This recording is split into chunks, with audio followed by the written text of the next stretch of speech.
The Palace of Zareth Prime was a towering structure of silvery crystal, a place that shimmered with the light of 1,000 stars.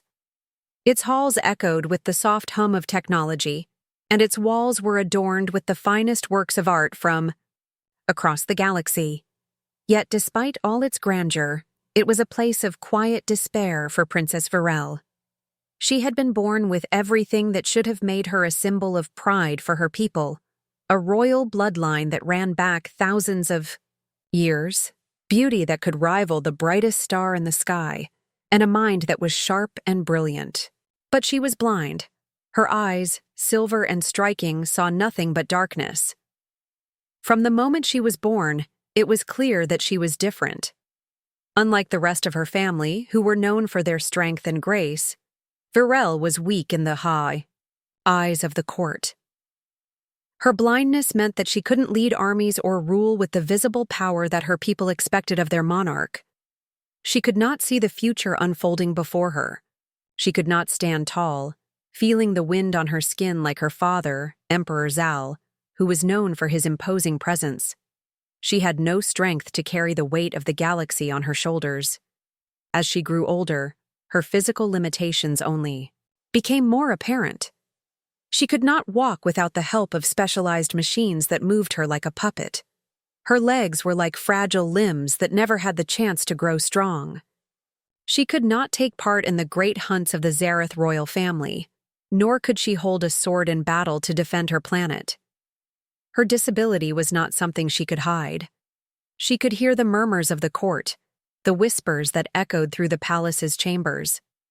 It was an open secret that her people had lost hope in her. Emperor Zal, once a proud and powerful ruler who commanded entire fleets and waged wars to protect his empire, found himself in an impossible position. He loved his daughter, of course, but he knew that his people demanded strength. They needed a ruler who could lead them in the vast, dangerous galaxy, a leader who could command respect and instill fear in the hearts of their enemies. And Virel, as brilliant and kind as she could not be that ruler. As word of her condition spread, ambassadors and diplomats from distant worlds began to turn away from Zareth Prime. They came seeking alliances with the powerful Zareth Empire, but upon meeting the princess, their faces fell. The men and women, who had once admired the strength and pride of the Zareth royal family, now saw only weakness in Virel. She was not the ruler they had hoped for, and she was not the symbol of power that the galaxy expected. Her father had tried everything to find her a match, someone who could stand by her side and help carry the burden of leadership. He had arranged for suitors from various worlds to come to Zareth Prime. They were princes, warriors, and nobles from the most powerful planets in the galaxy. But one by one, they left. The whispers grew louder, and the Emperor's heart grew heavier with each passing day. It seemed that no one was willing to accept the blind, disabled princess of Zareth Prime. Even the greatest minds of the galaxy were at a loss. How could they ensure peace when the princess was not capable of leading? How could they strengthen alliances when the figurehead of the empire was a woman who could not even see the stars? In the grand hall of the palace, the emperor held a council. The room was filled with the galaxy's most influential figures, advisors, and generals. The discussions were grim. "Our people need strength, Emperor Zal," one of the generals said. "We cannot have a blind ruler. We cannot have someone who cannot even walk without assistance." The emperor sat at the head of the table, his gaze distant, as if he were already lost in thought. His mind was heavy, his heart torn. He loved his daughter, but he knew that his empire needed more than what Virel could offer. The empire could not be ruled by pity or compassion. It needed a leader who could stand tall and command respect. "Perhaps it is time to find another solution," another noble suggested.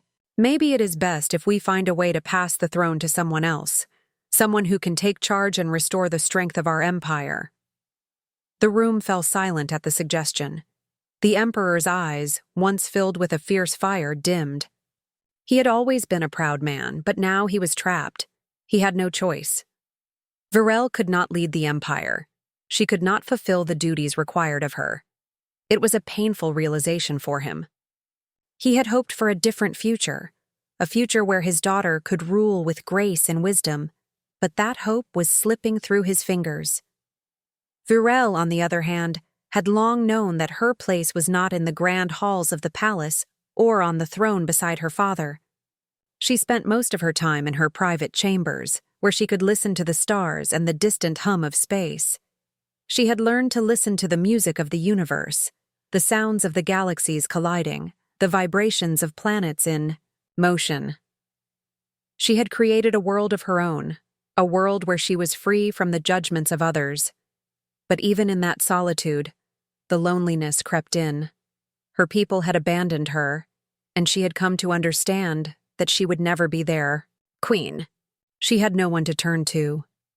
One evening, as she sat at her window, feeling the cool air of the night wash over her, Varel heard a soft knock on her door. It was rare that anyone came to visit her. Her father had long stopped trying to find suitors, and the nobles no longer came to speak to her. But this time, it was different. The door opened, and a small group of palace attendants entered. One of them, a servant girl with a gentle smile, stepped forward. "Your Highness," she said softly, "the Emperor has requested your presence."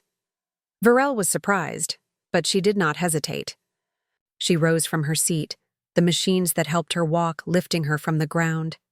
She followed the attendants down the long corridors of the palace, the silence heavy around her. She wondered what her father had planned this time. Had he decided to find a way to rid himself of the burden of her rule once and for all? The answer would come soon enough. When she entered the grand hall, she saw her father sitting at the head of the table, his face weary. The nobles and generals stood at attention, their eyes on her as she entered the room. For the first time, she did not feel like a princess. She felt like a broken thing, a shadow of what she was supposed to be. The whispers of the council filled the air, and she knew they were all thinking the same thing. The princess who could not lead, the princess who could not walk, the princess who could not see. Far beyond the glistening realms of Zareth Prime, a much smaller world spun through the stars. Earth, with its oceans and forests, its cities of glass and steel, was a planet not even a fraction as powerful as Zareth Prime. Yet, in the heart of its most advanced space fleet, Captain Jace Morgan, a man who had seen the horrors of distant galaxies and survived battles that would have crushed lesser men, had just returned from his latest mission. The dark corridors of his warship were filled with the soft whir of machinery and the muted sounds of his crew going about their duties. But Jace's thoughts were not on his men or the great ship that had seen him through countless wars. Instead, his mind lingered on something very different, a story that had come to his attention during his journey through the galaxy. The news had reached Earth's military network. The tale of a blind, disabled alien princess, Varel of Zareth Prime, had caused a stir in the media, and the reports were not kind. The princess, the only heir to the throne, was described as weak, her blindness and inability to walk making her unfit to rule. Her people had given up on her. Her own father, the Emperor, was said to be preparing to pass the crown to another.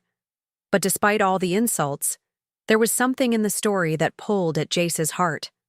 The galaxy, vast, and often cruel, was quick to judge those who were different, and Varel's difference was too great for most to overlook. Jace, however, saw something others did not. He wasn't blind, nor did he have a disability that held him back. He had seen the ugliness of the universe and fought its battles, but he had never let those things shape who he was. His mind was sharp, his heart steady, and he believed in fighting for the underdog, the ones that the universe had written off. That was why, when he heard of Varel's plight, he didn't dismiss it. He didn't laugh or feel pity. He felt something else. Curiosity, maybe even admiration. He decided to visit Zareth Prime, not to offer her pity or to try and fix what others deemed broken, but to meet the woman who had been cast aside by her own people, to see her for who she truly was. Jace had a reputation as a fierce and fearless leader, known across the galaxy for his victories and his command of starships in some of the most dangerous corners of space. But this was something different. He wasn't coming as a diplomat or a general, but as a simple man. One human who had chosen to step forward where others had retreated. As he prepared his small ship for the journey, the crew eyed him with confusion. "You're going to Zareth Prime?" one of his officers asked, disbelief in her voice. "The princess? The one they say is worthless?" Jace didn't answer right away. He only gave a small nod, a determination settling in his chest. He knew what he was doing, even if no one else understood it. The journey to Zareth Prime wasn't a short one. He crossed through wormholes, drifted past dying stars, and navigated treacherous nebulae until he reached the heart of the Zareth system. His ship was small, sleek, and inconspicuous, meant for quiet travel rather than grand arrivals. As he approached the capital, the palace gleaming against the dark backdrop of space, he felt a strange sense of calm. The whispers of the galaxy about Princess Varel no longer mattered to him. He wasn't here for their opinions. He was here because he wanted to meet her. He wanted to understand the princess who had been discarded by her people. When Jace arrived at the palace gates, the guards didn't greet him with the respect they would show to a dignitary. They only looked at him with confusion, suspicion, and a hint of mockery. What could a human possibly offer to Zareth Prime? One by one they questioned him, their faces cold. But Jace didn't waver. He insisted on meeting the princess, and, after a long series of conversations and a few hours of waiting, the guards finally relented. He was led through the palace's high marble halls, each step echoing in the silence. The ornate tapestries that adorned the walls did little to fill the emptiness that seemed to hang in the air. The palace, magnificent as it was, seemed to have lost its life. The whispers of the court were still fresh in Jace's mind, and he could almost feel their judgment pressing against his back. He was taken to the chamber where Varel awaited him. The room was large, the floor covered with thick carpets and soft cushions. In the center of the room, the princess sat upon a throne that floated gently in mid-air. She did not rise when Jace entered, nor did she extend a hand in greeting. Her silver eyes, so bright and beautiful, were unfocused, staring into the space before her, seeing nothing. The air around her seemed still, as if she were part of the very room itself. The attendants who had brought Jace to her stepped back, leaving him alone in her presence. For a moment he said nothing. He didn't need to. There was no need for grand speeches or gestures. He simply approached her with a quiet respect. "Princess?" he said, his voice low and steady. "I'm Jace Morgan. I've come to meet you." Her face, soft and serene, turned toward him. "You have come from far away, human," she said, her voice gentle but with an undertone of strength. "Why do you seek me out? Many before you have come with pity in their hearts. I do not need pity." Jace stood tall, meeting her gaze, though he knew she couldn't see him. "I didn't come with pity," he said simply. "I came because I wanted to meet you, not as a symbol of your world, but as a person." The silence between them stretched on, but it was not uncomfortable. In fact, it felt peaceful. After a few moments, Varel spoke again, her voice soft, yet filled with a strange wisdom. "Most see me as a failure, as a burden. I am blind, I cannot walk, I cannot rule. Why would you want to meet me?" Jace took a step closer, his expression thoughtful. "Because I see you for who you really are, not the princess in the stories, not the person they expect you to be, but you. The woman who has lived a life no one else could understand." There was a pause, and then something unexpected happened. A small smile formed on her lips. It was barely there, but it was enough to make Jace's heart race. It was the first smile he had seen on her face, the first sign that she might not be as alone as the galaxy thought. "Perhaps," she whispered, "you are the first to truly see me." And with that, Jace Morgan's mission had only just begun. The days passed slowly in the grand palace of Zareth Prime, but to Jace Morgan, they felt like fleeting moments. His mission, which had seemed so straightforward at the start, was growing into something far more complex than he had ever imagined.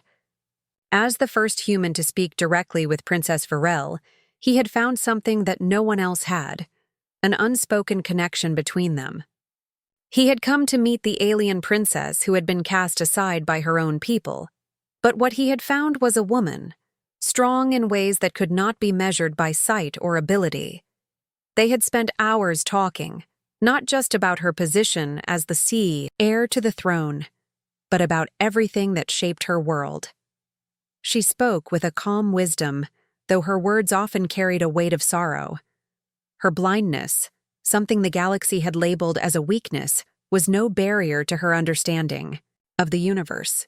And her disability, which had been the reason for her rejection by so many, only seemed to enhance the depth of her mind. Jace had expected to find a broken soul, someone who might seek sympathy or pity. Instead, he found someone who had accepted the harsh realities of her existence and refused to let them define her. Varel did not dwell on her blindness or her inability to walk. She had learned to adapt, to see with senses beyond sight.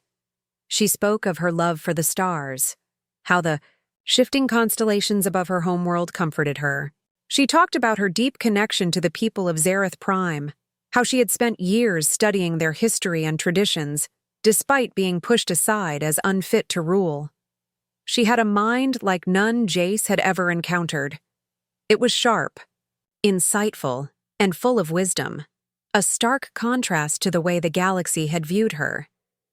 The more Jace listened, the more he realized that the princess was not the burden others had made her out to be. She had not given up on herself, though the rest of the galaxy had long since decided she was not worthy. There was power in Virel, not of the physical kind, but a different kind, the strength of the mind and spirit, something that transcended what the galaxy could see. And as he spent more time with her, a bond began to form, a bond that neither of them had expected, but both felt deeply. It was not the kind of bond forged in battle or through the lens of duty. It was a connection based on respect, understanding, and the unspoken recognition that they were both more than the worlds they had been born into. Jace's heart, which had long been hardened by the wars he had fought and the lives he had led, began to soften in her presence.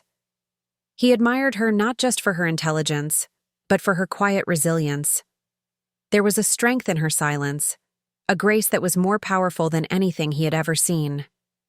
The way she carried herself, despite everything she had lost, left him in awe.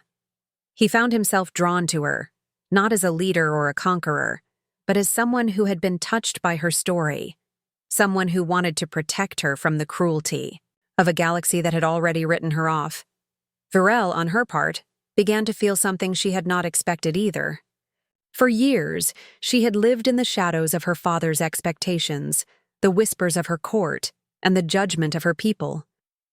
She had never known what it was like to be seen for who she truly was. The men who had come to her before had come with their eyes full of pity or desire for her throne. But Jace, a human from a world so distant and so different, had no such motives. He saw her, truly saw her. Not as a princess who would never rule, not as a broken woman who would never walk, but as a person, a complex, intelligent, and strong individual who deserved more than the galaxy had given her. They spent hours together each day, talking about everything and nothing. Varel would share stories of her childhood, how she had been a bright and curious child before her blindness had taken over her life. She told him about the hidden gardens within the palace, where she would sit in silence and listen to the songs of the native birds. Jace, in turn, shared stories of Earth and the battles he had fought. He spoke of the wars, of the ships he commanded, of the comrades he had lost. But he also told her of the simple joys of his world, of the sunrises over oceans, of the feeling of wind on his face, and of the joy of holding his loved ones close. Each story, each shared moment, brought them closer. The connection that had begun as a simple meeting of minds blossomed into something deeper, something that neither of them could deny. Jace began to realize that he wasn't just here out of duty or curiosity. He was here because he had found something he hadn't expected, a soul that resonated with his own, a person who could understand him in ways no one else could. Virel, in turn, began to open up in ways she had never done before. The walls she had built around herself, walls constructed from years of rejection and isolation, began to crack. But as the days wore on, something else became clear to both of them. The expectations of Zareth Prime and of the galaxy at large were never going to change. The princess, despite her brilliance, would always be seen as the broken heir. The galaxy's judgment could not be undone by one man's compassion. And yet, that realization did not bring despair. Instead, it fueled their resolve. Jace knew that the bond they shared was something worth fighting for, something that had to be protected at all costs. Virel, too, began to see that there was more to her life than the throne she would never sit upon. As Jace prepared to leave the palace to return to his ship, a decision weighed heavily on his mind. He could go back to his life, to the wars, to the missions that had defined him for so long. But as he stood in the presence of Virel, a new path began to emerge in his mind, a path that would not be without its challenges, but one that was worth pursuing. When Jace spoke again, his voice was steady, but there was an intensity in it that Virel had not heard before. "I'm not leaving," he said. "Not unless you want me to. But I won't turn my back on you, not now that I've seen who you are." Virel's silver eyes, though she could not see him, seemed to shimmer with emotion.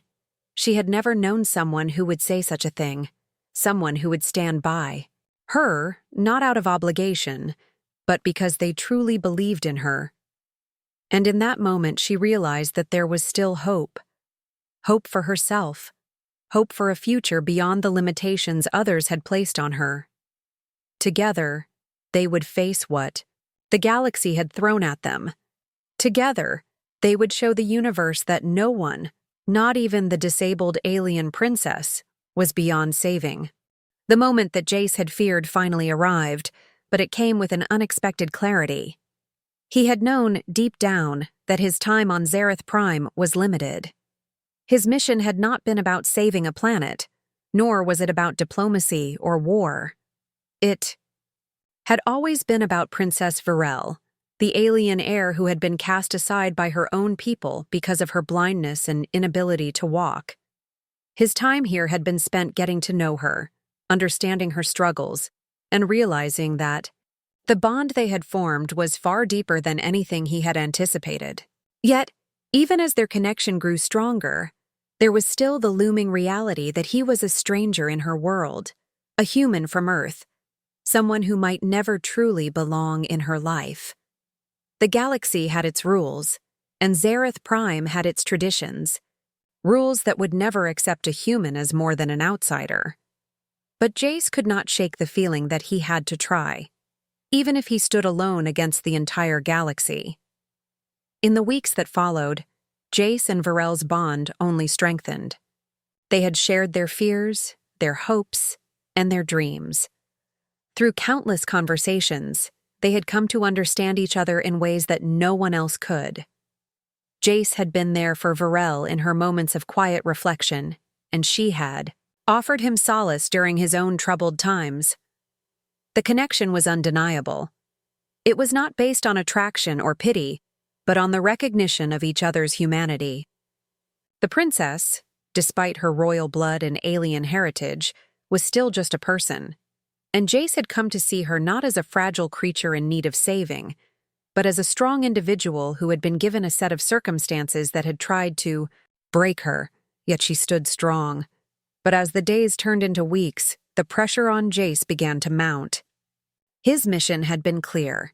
He was there to observe and report back to the Federation on the state of Zareth Prime, to assess whether Princess Varel was a figurehead or a legitimate ruler in the making. His initial task had seemed straightforward. Enough. But as time passed, Jace began to question his role in this galaxy-spanning game of politics. Varel had never wanted the throne, not truly.